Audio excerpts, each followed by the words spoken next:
அவன் வாழ்வு கிடைத்து விட்டால் வைகுண்டவாசன் சிவன் இருவரையும் செலவழிக்க வேண்டும் என்பதற்காகவே வைகுண்டம் சென்று நாராயணன் கிடைக்கவில்லை. லட்சுமிதான் கிடைத்தார். அவரை செலவழித்து இழுத்து வரை நேரத்தை இந்த அம்மனானுக்கு அதை நீ வழிவிட்டால் லட்சுமி செலவழித்தால் நாராயணன் ஓடி வருவான். ஏன்டா என் தங்கச்சிக்கு புள்ள கொடுத்தேன்? என்னங்க என்ன பேசவே விட மாட்டியா? என்ன நீ ஏதோ கம்பெனில பேசி பேர் எடுத்துக்கமா? என்னது என்ன விளக்கமா? என்ன சொல்லுவாங்க? அது கொடுத்த சமாச்சாரத்தை விளக்குங்க. சரி விடுப்பா, நான் பேசலப்பா. நீயே பேசுவா. யூடியூப் எடுக்கிறாங்க, நீயே பேசுவேமா? அவரே எடுத்து குண்டு குண்டா போடுங்கப்பா. அதிகம் பேசாத. என்னெல்லாம் எடுக்காங்க, அவர் மட்டும் குண்டு குண்டா எடுத்து போடுங்க. வைகுண்ட வாசன் அவனை சேவடிக்க சென்றேன். லட்சுமி தான் கிடைத்தார். லட்சுமி செவடித்து நேரத்தில் அம்மனுக்கு அழைக்க போது விட்டார். நீ வைவிட்டால் லட்சுமி செவடிப்பேன். லட்சுமி காப்பாற்ற நான் வருவேன். ஏன் என் தந்தையின் வாழ்வை எடுத்தால் நடத்த போகிறேன். வைவிடுமா அண்ணா? சொல்வது கேளு. தேவர் இடத்தில் பகை என்பதே வேண்டாம். அது மட்டும் மும்மூர்த்தி இடத்தில் பகை என்பதே வேண்டாம். சொல்வதை கேளுங்க. போக அனுமதி ஒரு காலம் தரவே மாட்டேன். மும்மூர்த்திகள் பகை தேவையில்லையா? அவன் தவிர்த்து வருவானுங்க புல்.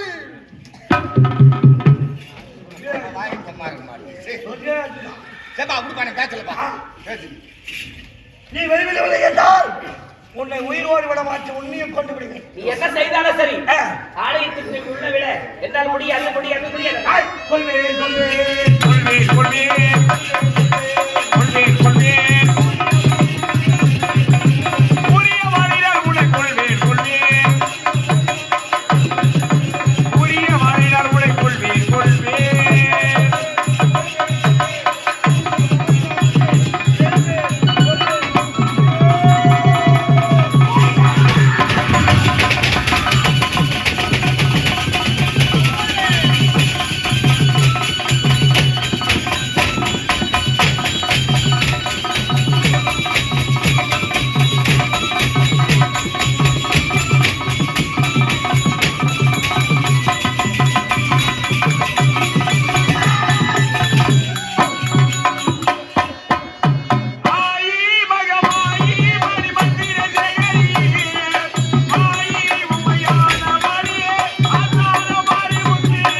அற்புதமான உருவம். ஏதோ அடுத்த விட்டு போய் பேர் கம கம துளிச்சு அதே சேர் போட்டு உட்காந்துட்டு யாருன்னு யாரு தெரியும். நான் கேளு கேளு யாரு?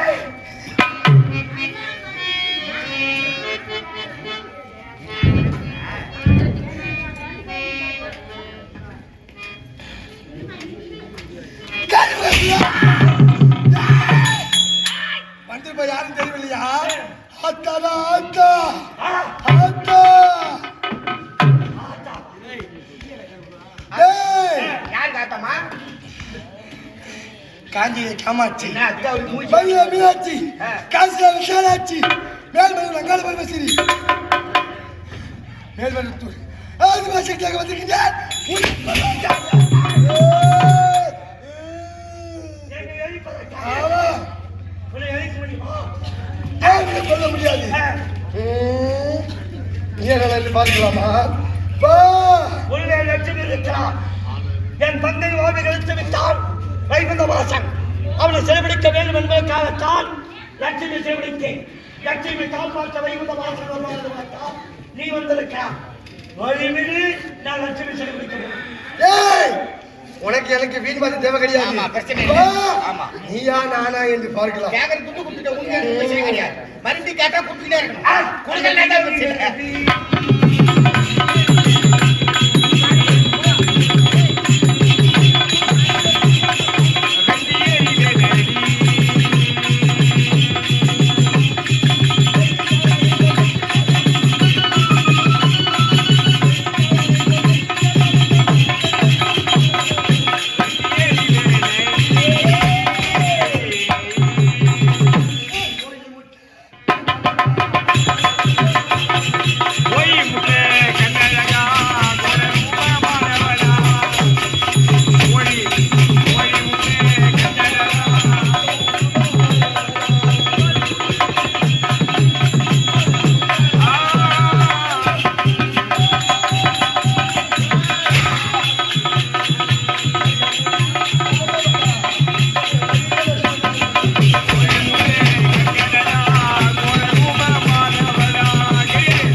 இதுவரையில் என் மீது ஒரு மனம் இறங்கவில்லையா?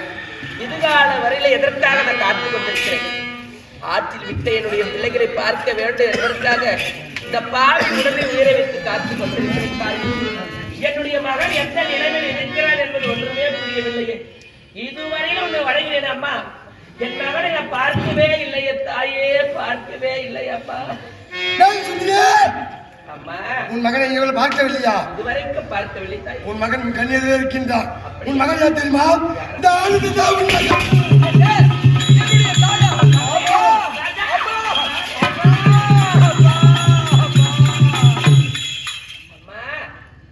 என்னுடைய மகன் எந்த நிலையில் இருக்கிறானோ என்று நினைத்து நினைத்து அழுது கொண்டிருந்தேன். என் மகனை பார்த்து விட்டேன் தாய். என்னுடைய மகன் எங்க இருக்கிறானப்பா? உன் மகன் யார் தெரியுமா? உன் முன்னால் இருக்கிற விஜயா, அவன்தான் அம்மா. அவளுடைய கழுத்தில் தாலி இருக்கிறது ஒன்றுமே புரியவில்லையே தாய். தயக்க வேண்டாம். இதுவரைக்குமே திருமணம் நடந்தது. எந்த ஒரு தவறு நடக்கவே இல்லை. என்ன வார்த்தை அம்மா சொல்கிறார்? உலகத்தில் நடக்காத ஒரு விஷயத்தை சொல்றிய தாய் நியாயமா? உலகத்தில் எங்கேயாவது அண்ணன் தங்கை திருமணம் செய்து உலகத்தில் வாழ்ந்திருக்கிறாரா? அப்படி இருக்க அண்ணனும் தங்கையாக பிறந்தவர் எப்படி அம்மா திருமணம் செய்து வாழ முடியும் அம்மா? சுந்தரி, இதற்கு விளக்க வேண்டும் என்றால் என் அண்ணனும் என் கணவர் வந்து கொண்டே இருக்கிறார்கள். அவர் வந்து முன்னேற்றி உட்பயிருப்பார்கள். என் மாமனும் என் கணவர் வந்து கொண்டே இருக்கின்றனர்.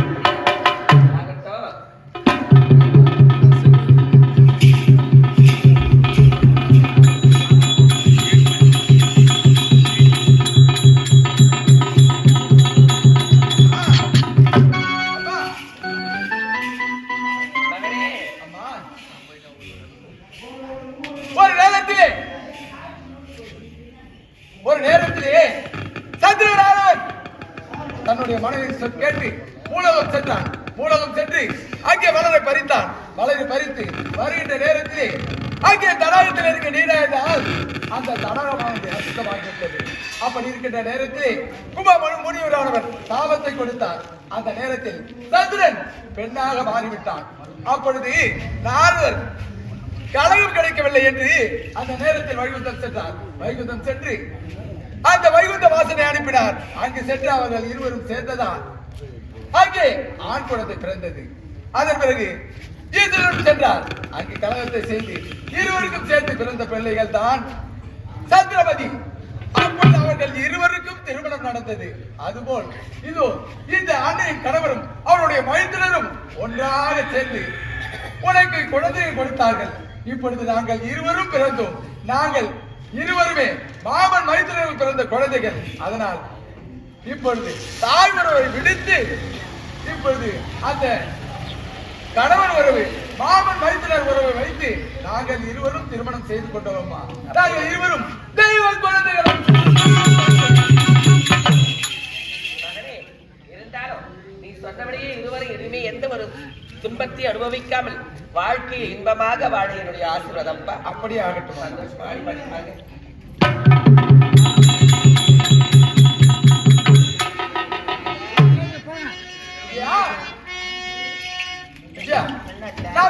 சந்தோஷமாக இருக்கிறேன். அத தாய்வர் பார்க்க வேண்டியதுல மாமன் மயத்தில் போட்ட விதை தானே நம்ம எப்போதும் படுத்தா தரணும்.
திருவண்ணாமலை மாவட்டம் வெண்பாக்கம் வட்டம் கீழ்நெல்லி கிராமம் ஸ்ரீ சக்தி கணபதி நாடகமன்ற கலைக்குழுவினரால் இன்றிரவு நடைபெற்ற நாடகம் தெய்வ குழந்தைகள்.